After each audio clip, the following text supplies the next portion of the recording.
आज मैंने अपने किचन में बनाई है चटपटी मसालेदार आलू की कतलियाँ, जिसे बनाना बहुत ही आसान है। तो चलिए देख लेते हैं कि हमने इसे किस तरह बनाया है। अस्सलाम वालेकुम।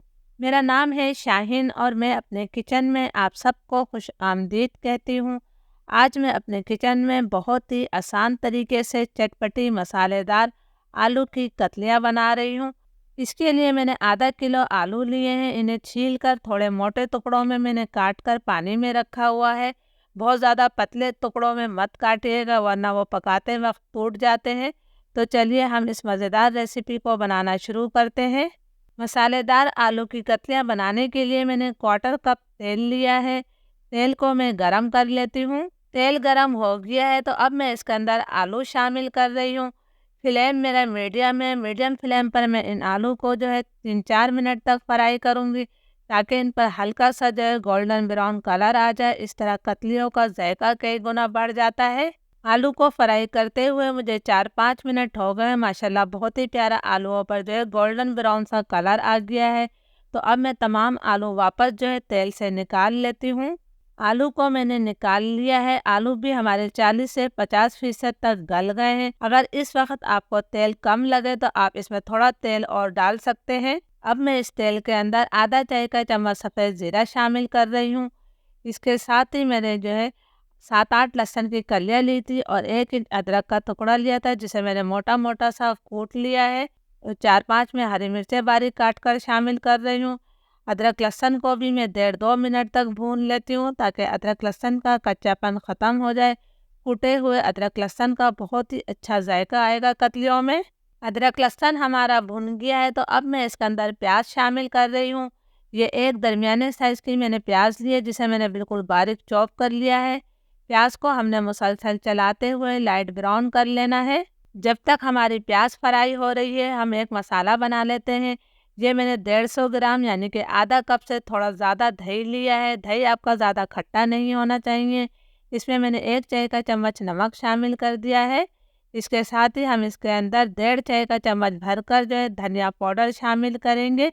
ये लीजिए मैंने धनिया पाउडर डाल दिया है। अब मैं इसके अंदर आधा चाय के चम्मच से कम मैंने गरम मसाला पाउडर शामिल किया है। आधा चाय का चम्मच में भुना और पिसा हुआ ज़ीरा डाल रही हूँ।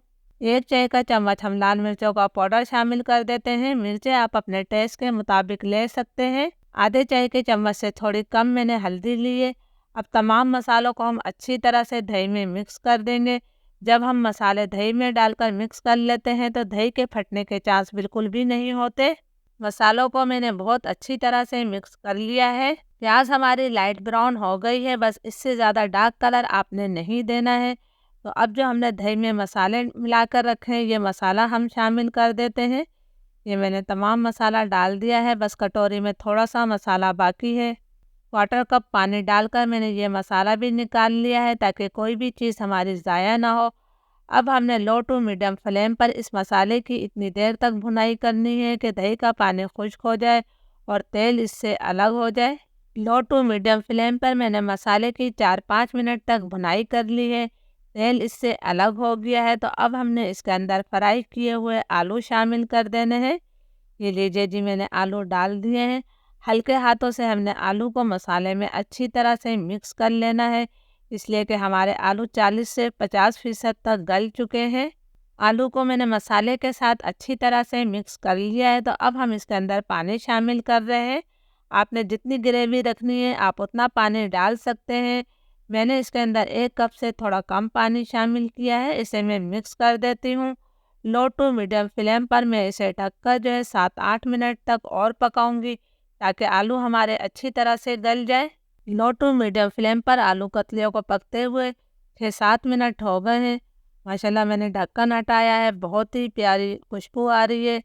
थोड़ी सी ग्रेवी के साथ हमारे मज़ेदार आलू की कतलियाँ तैयार हैं। अगर आपको ज़्यादा ग्रेवी चाहिए तो आपने ज़्यादा पानी शामिल करना है। आलू भी देख सकते हैं कि बहुत अच्छी तरह से गल गए हैं। तो इसके अंदर मैं थोड़ा सा बारीक कटा हुआ हरा धनिया शामिल कर देती हूँ। हल्के हाथों से हम इसे मिक्स कर देंगे। चूल्हा अब मैं बंद कर दूंगी और 2 मिनट के लिए हम इसे ढक देंगे, ताकि हरे धनिए की बहुत ही अच्छी सी खुशबू इसके अंदर आ जाए। फिर 2 मिनट बाद हम इसको सर्व करेंगे। 2 मिनट हो गए हैं, तो चलिए हम इस मज़ेदार आलू कतलियों को सर्व कर लेते हैं। इस मज़ेदार आलू कतलियों को आप गर्मा गर्म चपाती या पराठों के साथ खा सकते हैं। पराठों के साथ तो ये बहुत ही मज़े की लगती है। रेसिपी अच्छी लगे तो लाइक ज़रूर कीजिएगा। इजाज़त दीजिए, अल्लाह हाफिज़।